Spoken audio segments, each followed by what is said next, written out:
লাহে লাহে জুবিন গাৰ্গৰ নামটো ছ'চিয়েল মিডিয়াৰ পৰা নাইকিয়া হ'ব ধৰিছে। মানুহৰ ষ্টৰী ৰিলছবিলাকত জুবিন গাৰ্গৰ গানৰ সলনি আন গানবিলাক আহিবলৈ ধৰিছে। আচলতে মানুহবিলাক স্বাভাৱিক জীৱনত ব্যস্ত হৈ পৰিছে। হ'বই লাগিব দিয়কচোন, সময়ৰ লগত ৰূপান্তৰ হ'ব লাগিব, আমি নিজক কৰ্মত নিয়োজিত কৰিব লাগিব। কিন্তু পৰিৱেশ এটা যদি সম্পূৰ্ণ বিপৰীত দিশে গৈ আছে, আমি সেই পৰিৱেশটোক ভালদৰে নিয়াবলৈ হ'লে কিছু সময় থমকি ৰ'ব লাগিব। তাৰ পৰীক্ষণ কৰিব লাগিব কিদৰে আমি ভালদৰে আগবাঢ়িব পাৰোঁ। জুবিন গাৰ্গক পাহৰিবলৈ আগন্তুক কেইদিনমান সময়ে যথেষ্ট হ'ব যেন অনুভৱ হ'বলৈ ধৰিছে। জুবিন গাৰ্গক পাহৰাবলৈ যেন কোনোবা এটা শক্তিয়ে এক ধৰণৰ ডাঙৰ চেষ্টা চলাই আছে। আচলতে জুবিন গাৰ্গক ন্যায়ৰ বাবে যি আমি দাবী উঠাই আছোঁ, সেই ন্যায় দাবীবিলাক দুৰ্বল কৰিবলৈ আগন্তুক সময়ত কেইবাটাও ডাঙৰ ডাঙৰ উৎসৱ বা পৰিস্থিতি জন্ম দিয়া হৈছে, বা সেই পৰিস্থিতিসমূহত জুবিন গাৰ্গৰ ন্যায় দাবীটো একেবাৰে মষিমূৰ হৈ পৰিব। আৰম্ভ যদি আমি কৰোঁ দুৰ্গা পূজা, ইয়াৰ পিছতে জুবিন গাৰ্গৰ আদ্যশ্ৰাদ্ধ, ইয়াৰ পিছতে অৰুণোদয় আঁচনি, ইয়াৰ পিছতে চৰকাৰী নিযুক্তিৰ ডাঙৰ ডাঙৰ উৎসৱবিলাক। মই এইটো ক'ব বিচৰা নাই এইখিনি বস্তুৰ আমাৰ প্ৰয়োজন নাই, সেইখিনি বস্তুৰ আমাৰ স্বাভাৱিক জীৱনটোত প্ৰয়োজন আছে। কিন্তু এই সময়টোত অসমৰ আটাইতকৈ ডাঙৰ দাবীটো হৈছে জুবিন গাৰ্গৰ ন্যায়। এই জুবিন গাৰ্গৰ ন্যায় দাবীত এখন তৰ্ক প্ৰতিযোগিতা চলি আছে।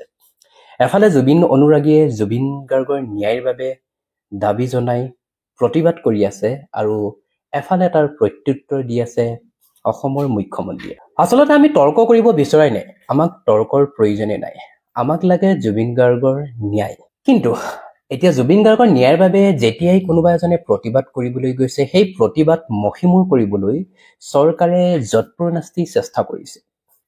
উদাহৰণস্বৰূপে জুবিন গাৰ্গৰ প্ৰতিবাদকাৰীসকলক যেতিয়াই কোনোবা প্ৰতিবাদ এটা কোনোবাই নেতৃত্ব লৈছে, তেখেতসকলক গ্ৰেপ্তাৰ কৰা হৈছে।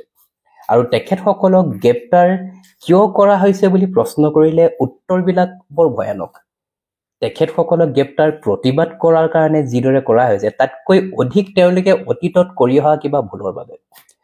তাৰ যদি উদাহৰণ মই দিব যাওঁ, যোৱাকালি মুখ্যমন্ত্ৰীয়ে কৈছে অজয় ফুকন আৰু ভিক্টৰ দাসক গ্ৰেপ্তাৰ কৰা হৈছে। অজয় ফুকনক গ্ৰেপ্তাৰ কৰা হৈছে, অজয় ফুকনে এবাৰ কংগ্ৰেছৰ হৈ নিৰ্বাচনত প্ৰতিদ্বন্দ্বিতা কৰিছিল, বা অজয় ফুকনক জুবিন গাৰ্গে কেতিয়াবা বেয়াকৈ মন্তব্য কৰিছিল।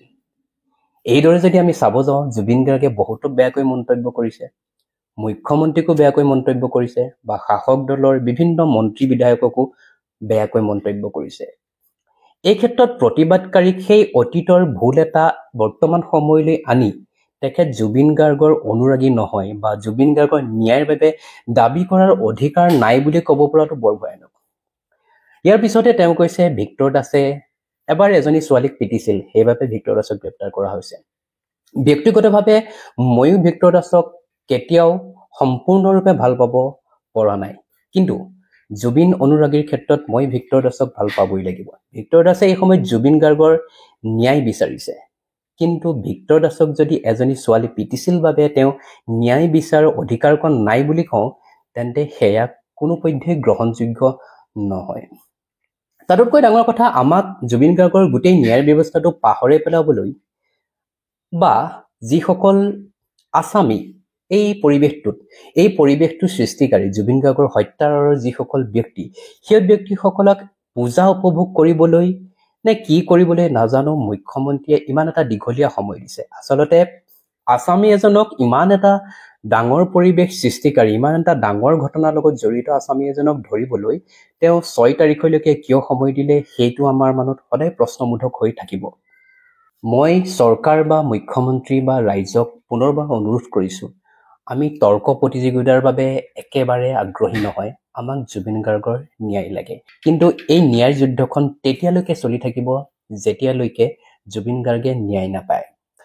মুখ্যমন্ত্ৰীয়ে এই বিতৰ্কবিলাকৰ যুক্তিবিলাক কিদৰে কাক যুক্তি দিব লাগে, সেই যুক্তিবিলাকৰ পাৰদৰ্শিতা আমি নিৰ্বাচনৰ সময়ত চাম, কিন্তু নিৰ্বাচনৰ আগত আমাক জুবিন গাৰ্গৰ ন্যায় লাগে।